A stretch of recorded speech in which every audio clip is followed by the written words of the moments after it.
Hi friends, ಪುರಾಣ ಪಯಣ ಚಾನಲ್ಗೆ ಎಲ್ಲರಿಗೂ ಸ್ವಾಗತ ಸುಸ್ವಾಗತ. ನೀವು ನಮ್ಮ ಚಾನಲ್ನ ಸಬ್ಸ್ಕ್ರೈಬ್ ಮಾಡಿಲ್ಲ ಅಂದರೆ ಈಗಲೇ ನಮ್ಮ ಚಾನಲ್ನ ಸಬ್ಸ್ಕ್ರೈಬ್ ಮಾಡಿ, ನೋಟಿಫಿಕೇಶನ್ಗೆ ಪಕ್ಕದಲ್ಲಿರುವ ಬೆಲ್ ಬಟನ್ ಪ್ರೆಸ್ ಮಾಡಿ. ಈ ವಿಡಿಯೋದಲ್ಲಿ ರಾಮಾಂಜನೇಯ ಯುದ್ಧ ಹೇಗೆ ನಡೆಯುತ್ತೆ ಎಂದು ತಿಳಿದುಕೊಳ್ಳೋಣ.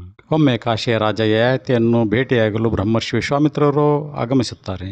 ಆ ಸಮಯದಲ್ಲಿ ರಾಜ ಯಯಾತಿ ಆಸ್ಥಾನ ಕಲಾವಿದರಿಂದ ಮನೋರಂಜನೆ ಪಡೆಯುವುದರಲ್ಲಿ ನಿರತರಾಗಿದ್ದರಿಂದ ಬ್ರಹ್ಮರ್ಷಿ ವಿಶ್ವಾಮಿತ್ರರು ಬಂದನ್ನು ಗಮನಿಸಲಿಲ್ಲ, ಅವರ ಮಾತನ್ನು ಸಹ ಕೇಳಲಿಲ್ಲ.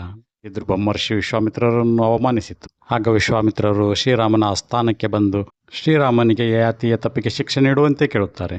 ಆಗ ರಾಮನು ಗುರುಗಳ ಮಾತಿಗೆ ಕಟ್ಟುಬಿದ್ದು, ನಿಮ್ಮ ಅಪರಾಧಿಗೆ ನಾಳೆ ಸೂರ್ಯಾಸ್ತದೊಳಗೆ ಮರಣದಂಡನೆ ವಿಧಿಸುತ್ತೇನೆ ಎಂದು ಹೇಳುತ್ತಾನೆ.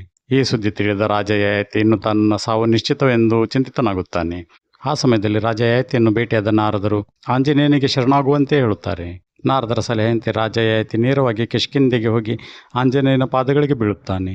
ಹಾಗೂ ಆಂಜನೇಯನಲ್ಲಿ ಕೇಳಿಕೊಳ್ಳುತ್ತಾನೆ, ಬ್ರಹ್ಮರ್ಷಿ ವಿಶ್ವಾಮಿತ್ರರು ನನ್ನ ಸಾವು ನಿಶ್ಚಿತವೆಂದು ಶಾಪ ಕೊಟ್ಟಿದ್ದಾರೆ, ನಿನ್ನನ್ನು ಕಾಪಾಡಬೇಕು ಎಂದು ಆಂಜನೇಯನನ್ನು ಕೇಳುತ್ತಾನೆ. ಹನುಮಂತನು ಶರಣು ಬಂದವರನ್ನು ಕಾಪಾಡುವುದು ನನ್ನ ಧರ್ಮ, ನಿನ್ನನ್ನು ಯಾರು ಶಿಕ್ಷಿಸಲು ಬಂದರೂ ನನ್ನ ಪ್ರಾಣ ಹೋದರೂ ನಿನ್ನನ್ನು ರಕ್ಷಿಸುತ್ತೇನೆ ಎಂದು ಯಯಾತಿಗೆ ಭಯ ನೀಡಿ, ನಿನ್ನನ್ನು ಕೊಲ್ಲಲು ಯಾರು ಬರುತ್ತಿದ್ದಾರೆ ಎಂದು ಕೇಳುತ್ತಾನೆ.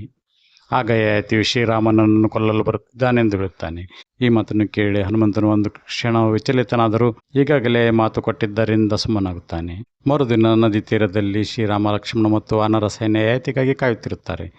ಆಗ ಹನುಮಂತನು ಯಯಾತಿಯನ್ನು ತನ್ನ ಹಿಂದೆ ರಕ್ಷಣೆಗಾಗಿ ನಿಲ್ಲಿಸಿಕೊಂಡು ರಾಮನ ಮುಂದೆ ಬರುತ್ತಾನೆ. ರಾಮನು ಹನುಮಂತನನ್ನು ನೋಡಿ ಆಶ್ಚರ್ಯಚಕಿತನಾಗುತ್ತಾನೆ. ರಾಮನು, ಹನುಮಾನ್ ದಾರಿ ಬಿಡು, ಈ ರಾಜ್ಯದ್ರೋಹಿಗೆ ಶಿಕ್ಷೆ ಕಟ್ಟಿಟ್ಟ ಬುತ್ತಿ ಎನ್ನುತ್ತಾನೆ. ಆದರೆ ಹನುಮಂತನು, ಪ್ರಭು, ಶರಣಾಗತರನ್ನು ರಕ್ಷಿಸುವುದು ನನ್ನ ಕರ್ತವ್ಯ, ಕ್ಷಮಿಸಿ, ನಾನು ದಾರಿ ಬಿಡೇನು ಎನ್ನುತ್ತಾನೆ. ಕೋಪಗೊಂಡ ಶ್ರೀರಾಮನು ತನ್ನ ಪ್ರಚಂಡ ಬಾಣಗಳನ್ನು ಹನುಮಂತ ಹೂಡುತ್ತಾನೆ. ಹನುಮಂತನ ಕಣ್ಣು ಮುಚ್ಚಿ ಶ್ರೀರಾಮ ಜಯ ರಾಮ ಜಯ ರಾಮ ಜಯ ರಾಮ ಎಂದು ಜಪಿಸಲು ಆರಂಭಿಸುತ್ತಾನೆ. ರಾಮನ ಒಂದೊಂದು ಬಾಣವು ಹನುಮಂತನ ದೇಹವನ್ನು ಸಮೀಪಿಸುತ್ತಿದ್ದಂತೆ ಹನುಮಂತನ ರಾಮನಾಮ ಜಪದ ಶಕ್ತಿಯಿಂದಾಗಿ ಹೂಮಾಲೆಗಳಾಗಿ ಮಾರ್ಪಟ್ಟು ಅವನ ಕೊರಳಿಗೆ ಬೀಳುತ್ತವೆ ಅಥವಾ ಶಕ್ತಿಹೀನವಾಗಿ ಕೆಳಗೆ ಬೀಳುತ್ತಿರುತ್ತವೆ. ರಾಮನು ಆಶ್ಚರ್ಯದಿಂದ ದಿಗ್ಭ್ರಮೆಯಿಂದ ನೋಡುತ್ತಾನೆ. ಲಕ್ಷ್ಮಣ ಮತ್ತು ಇತರರು ಸಹ ಮೂಕಸ್ಮಿತರಾಗುತ್ತಾರೆ. ಈ ಅದ್ಭುತ ದೃಶ್ಯವನ್ನು ನೋಡಲು ದೇವತೆಗಳು, ಋಷಿಗಳು ಆಗಮಿಸುತ್ತಾರೆ. ಆಗ ನಾರದ ಮುನಿಗಳು ಪ್ರತ್ಯಕ್ಷರಾಗಿ, ರಾಮ, ನಿನ್ನ ಹೆಸರಿನ ಮಹಿಮೆಯನ್ನು ನೋಡು, ನಿನ್ನ ಬಾಣಕ್ಕಿಂತ ನಿನ್ನ ನಾಮವೇ ಶ್ರೇಷ್ಠ ಎಂಬುದನ್ನು ನಿನ್ನ ಪರಮಭಕ್ತ ಹನುಮಂತ ನಿರೂಪಿಸಿದ್ದಾನೆ. ಯಯಾತಿಯು ನಿನ್ನ ಭಕ್ತನ ಶರಣು ಹಾಕಿದ್ದಾನೆ, ಅವನನ್ನು ಕ್ಷಮಿಸು ಎನ್ನುತ್ತಾರೆ. ವಿಶ್ವಾಮಿತ್ರರು ಸಹ ಹನುಮಂತನ ಭಕ್ತಿಗೆ ಮನಸೋತು ಯಯಾತಿಯನ್ನು ಕ್ಷಮಿಸಲು ಒಪ್ಪುತ್ತಾರೆ. ಶ್ರೀರಾಮನು ಮಗುವಿನಕ್ಕೂ ತನ್ನ ಬಿಲ್ಲನ್ನು ಕೆಳಗಿಳಿಸುತ್ತಾನೆ. ಅವನು ಹನುಮಂತನ ಬಳಿ ಬಂದು ಅವನನ್ನು ಆಲಿಂಗಿಸುತ್ತಾನೆ.